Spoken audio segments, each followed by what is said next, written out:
नागपुर की पावन धरा 5 और 6 अगस्त 2025 को दिव्यता से चमक उठी।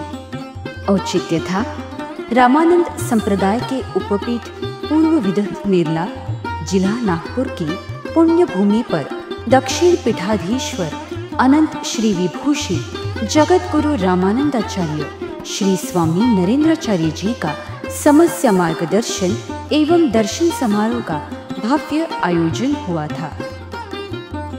सुबह भगवान रामानंदाचार्य जी का कार्यक्रम स्थल पर शुभागमन हुआ।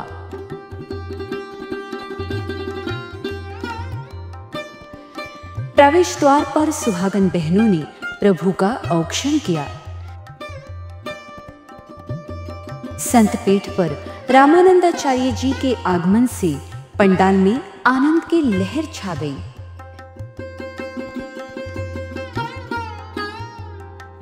इसके बाद रामानंद संप्रदाय के वेदोपासक पुरोहितों द्वारा प्रभु का प्रत्यक्ष पूजन संपन्न हुआ और भव्य स्वागतारती संपन्न हुई। आरती निर्गुण ओ बाळू देवा निर्गुण ओ बाळू कल्पने से घृत घालून दीप पाजळू ओ बाळू आरती सद्गुरुनाथा माझ्या पंढरीनाथा भावे शरण कमळावरी ठेवितो माथा।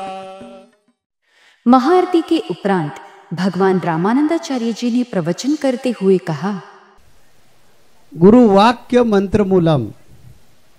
त्याप्रमाणे जे साधक आपल्या गुरूंवर प्रचंड प्रेम करतात आणि गुरूंचं वाक्य म्हणजे ब्रह्मवाक्य, गुरूंची दिशा म्हणजे ती गुरु दिशा, पूर्व दिशा असे जे मानतात त्यांना मोक्ष लांब नाही आहे।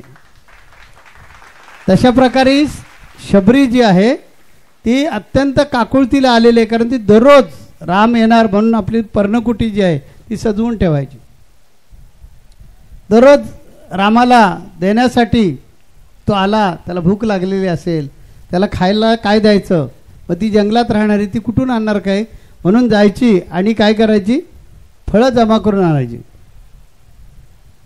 भाव किती चांगला होता बघा, ते प्रत्येक फळ ती चाखून बघायची। आंबट तर नाही ना, देवाला आंबट माझ्या नको आहे। आणि अशा प्रकारे ती शबरी संपूर्ण आपली पर्णकुटी सजवून राहायची। दररोज प्रतीक्षा, अनेक वर्ष प्रतीक्षा। देव असा येत नाही लगेच भेटायला, चला आज 2 दिवस पारायण केलं की तिसऱ्या दिवशी देव भेटत असं नाही, कधी कसोटी घेतो, परीक्षा घेतो। मी माझ्या अभंगामध्ये सांगितलंय, भक्ताच्या लागला का पाटी भाजून पोळून करील त्याची बाकी, जेव्हा करील त्याचे वाटोळे। आता वाटोळे म्हणजे तुम्ही त्याचा अर्थ वेगळा घेतलाय, पूर्ण शून्य करील। काम क्रोध मद मत्सर मोह आणि माया या विकारांपासून पूर्ण जोपर्यंत तो भक्त बाजूला होत नाही तोपर्यंत देव कधीच कृपा करत नाही। जसं जगद्गुरु तुकोबारायांनी सांगितलं, आम्ही बिघडलो असं आपण घेतलंय, पण जगद्गुरु तुकोबारा म्हणतात आम्ही बी घडलो तुम्ही बी घडा। आपण म्हणतो आम्ही बिघडलो तुम्ही बी बिघडा। तसं ते वाटोळ या शब्दाचा अर्थ काही जण घेतात, आम्हाला तो अभिप्रेत नाही अर्थ। आम्हाला अभिप्रेत असा आहे की ज्यावेळी तो माणूस पूर्ण होतो शरणागत, त्यावेळी देवांची कृपा होते। तसं शबरी जी आहे, ही शबरी डोळ्यात प्राण आणून डोळ्यांच्या वाती करून देवाची प्रतीक्षा करते। त्यावेळी तिच्या अंतःकरणातून निर्माण झालेला तो अभंग आहे, आश्रमात या कधी रे येशील, कधी येणार, किती वाट बघू, किती प्रतीक्षा। मी ना जानकी राजकुमारी, मी जानकी नाही आहे की त्या जानकीसाठी तू तिच्या शोधार्थ बाहेर पडलास, अशी मी काही जानकी नाही। मी रानटी वेडी शबरी, मी रानटी आहे, जंगली आहे, सुंदर नाही आहे, रूपवान नाही आहे, किंवा मी तुझी जानकीही नाही आहे, परंतु तुझ्यासाठी वेडावलेली आहे। आश्रमात या कधी रे येशील, आणि काही नाही, बाकी काहीच मागायचं नाही। पूजिन टेकिन मी तुझं पूजन करेन, हा माथा टेकेन, त्या माझ्या जीवनाला पूर्णत्व येईल, एवढीच अपेक्षा आहे. काय मागायचंच नाही तुझ्याकडे तेव्हा, पण आश्रमात ये. अशा प्रकारे त्या अभंगाचा अर्थ आहे. आणि ज्यावेळी तू येशील त्यावेळी माझ्या जीवनाला खऱ्या अर्थानं पूर्णत्व येईल, अशी आर्त हाक शबरी आपल्या भगवंताला घालते. तशी ज्यावेळी भक्त आपल्या गुरुदेवाला अशी आर्त हाक घालतो, कारण देव आता प्रत्यक्ष प्रकट होणार नाही या कलियुगामध्ये. तो नित्य अवतार घेऊन येणार, साधू संतांच्या रूपातून येणार, महात्म्यांच्या रूपातून येणार, सत्पुरुषाच्या रूपातून देव येणार आपला उद्धार करण्यासाठी. त्यामुळे ते जे त्यानं रूप धारण केलेलं आहे ते मानवी रूप नाही आहे, ते देवाचं रूप आहे. असं मनाशी ठाम बांधून शबरीनं जसं तो राजपुत्र आहे हे नाही मनामध्ये घेतलं, तो अयोध्या नरेश राम आहे असं कधी नव्हतं तिच्या मनात, भगवंत आहे. तशा प्रकारे ज्यावेळी साधक आपल्या गुरुदेवांना तो भगवंत आहे असं समजून ज्यावेळी आर्त हाक मारतो त्यावेळी त्याची प्रचिती येतेच येते. कारण मी निर्गुण आहे, मी गतिमान आहे, मी अव्यक्त आहे, मी चैतन्य आहे. या चराचरामधलं जे चैतन्य, हे चैतन्य मीच आहे. आणि त्या चैतन्याची ज्यावेळी तुम्ही आराधना करता, चैतन्याला ज्यावेळी पुकारता, त्यावेळी मीच येत असतो. तेव्हा फक्त ती हाक कुठून मारली, कशी मारली, इथून मारली की इथून मारली. काही जणांना प्रश्न पडला की हाक कुठून मारणार, इथून मारली की इथून मारली. इथून म्हणजे कुठून, तोंडातून मारली. देवा ये ये ये येणार नाही. तसं इथून म्हणजे वरवर जर हाक मारली असेल तर देव येणार नाही. अंतःकरणातून मारलेली जी हाक असते ती त्याच्यापर्यंत पोचते. या अध्यात्माचं सोपं काय माहिती आहे का, की आपण थोर विचारवंत नाही व्हायचं, लहान मुलांसारखी भूमिका घ्यायची की मी बद्ध आहे, जडमूड आहे, मला बाकी तत्वज्ञान काही कळत नाही, मला एकच कळतं की ह्या चराचराचा देव तूच आहेस. असा भोळा भाळा भाव आपण जर त्याच्यावर ठेवला आणि तशा प्रकारे बालकासारखी आपण भूमिका केली की त्याला पटकन यावंच लागतं. लहान मूल रडत असतं, ते रडायला लागलं की असं आर्तपणे ज्यावेळी रडतात ती पटकन येते आणि त्याला उचलून घेते. पाहिलं तिचं त्याचं रडणं जे असतं ना ते आईला कळत असतं. तसं भक्ताचं जे बोलवणं आहे ते देवाला कळत असतं. त्याच्यासाठी दास व्हावं लागतं, दास्य भाव आपल्यामध्ये असावा लागतो. आणि दास्य होण्यासाठी काहीच नाही, या चराचराचा स्वामी तू आहेस आणि या चराचरातला मी एक अंश आहे, क्षणभंगूर अंश आहे आणि माझा मालक तू आहे, माझा स्वामी तू आहेस, या विश्वाचा स्वामी तू आहेस. अशा प्रकारचा भाव ठेवून ज्यावेळी आपण आपल्या सद्गुरूंना शरण येतो त्यात त्याला यावंच लागतं. आणि त्या शबरीसाठी देवाला यावं लागलं अशी ताकद ह्या भक्तीमध्ये आहे. म्हणून भक्ती करायची. आम्ही नेहमी सांगतो भक्ती जी आहे ती भक्ती आपल्यामध्ये संयम वाढण्यासाठी, समयसूचकता वाढण्यासाठी, प्रगल्भता वाढण्यासाठी, साधक बाधक विचार करण्यासाठी, नेतृत्व करण्याचे गुण आपल्यातले विकसित करण्यासाठी भक्ती करायची. हे झालं भक्तीतलं विज्ञान. भक्तीमध्ये अध्यात्म पण आहे, ज्ञान, विज्ञान आणि अज्ञान.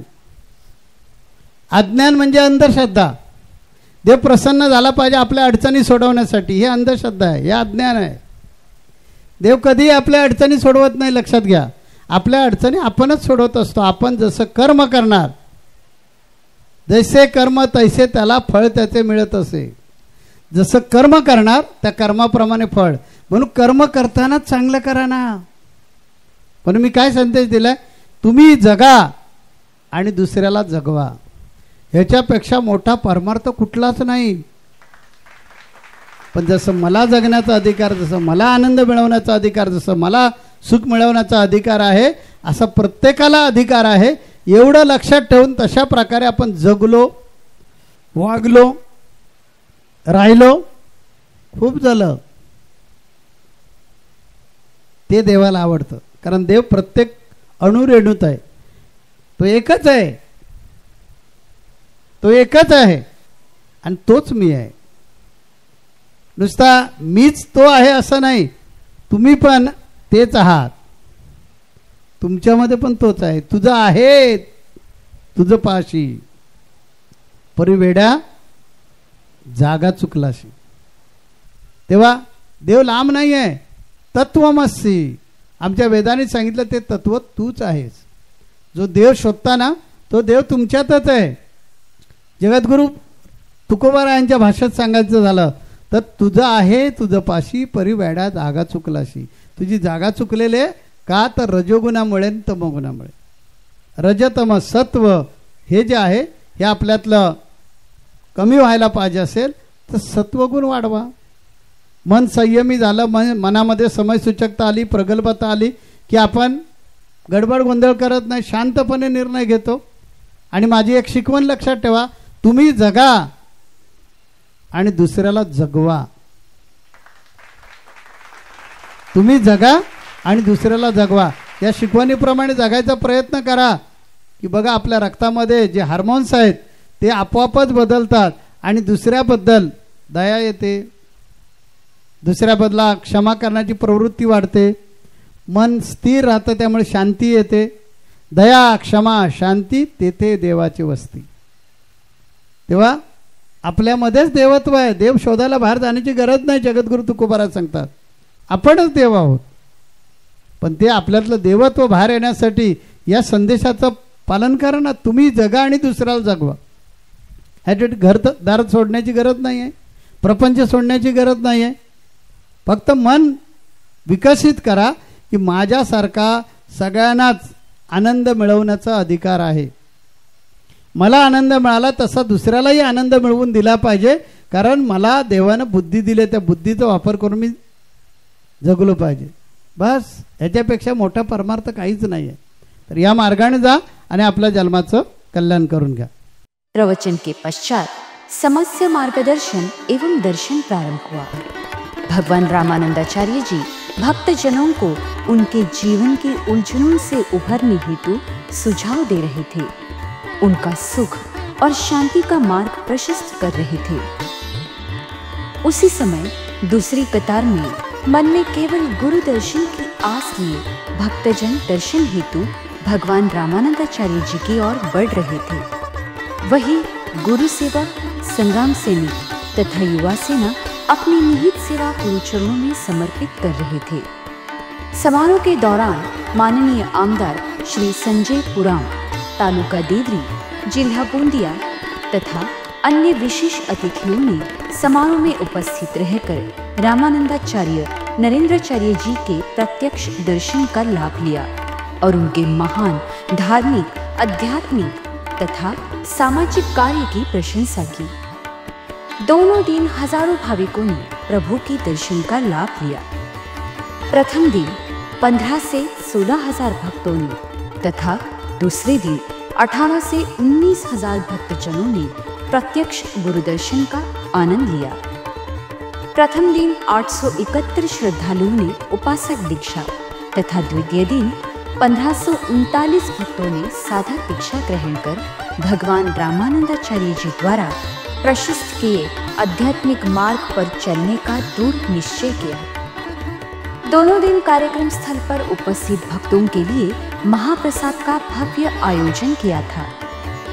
अंततः सूर्यास्त के साथ ही समारोह का अंतिम पड़ाव अर्थात समारोह का क्षण आ गया. सभी ने विदाई आरती संपन्न की और प्रभु के चरणों में कृतज्ञता के पुष्प अर्पण किए. भगवान रामानंदाचार्य नरेंद्राचार्य जी ने सभी को शुभाशीर्वाद देकर कार्यक्रम स्थल से प्रस्थान किया.